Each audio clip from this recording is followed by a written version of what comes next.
everybody, and welcome to AppGroups, where we apply the message we heard this week at Freedom Valley Church. And this week we talked about evangelism and what that means to us as a church, why it's our mission and calling to go out and preach the good news. And we talked about Saul's journey in particular. I think it's interesting that Saul wasn't a disciple. He wasn't one of the guys that walked with Jesus and talked with him and learned with him for 3 years. He had an amazing experience with God, and he changed his life completely, did a complete 180, turned from persecuting Christians to now turning people into Christians, to preaching and teaching about Jesus. And, I think there's a big lesson to be learned in that. I think a lot of us tend to write people off.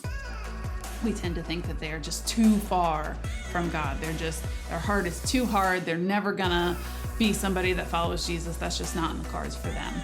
When we should be looking at everybody as an opportunity. Sometimes even the ones that are the loudest about opposing Jesus are actually the quickest to come to him. So you just never know. As Christians, we can't be judgmental.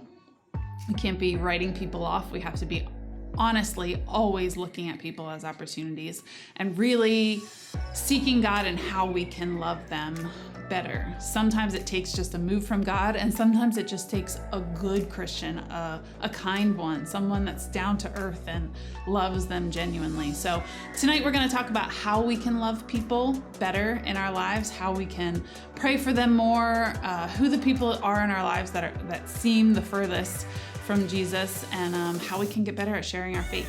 So have a great discussion, guys. We'll see you next week.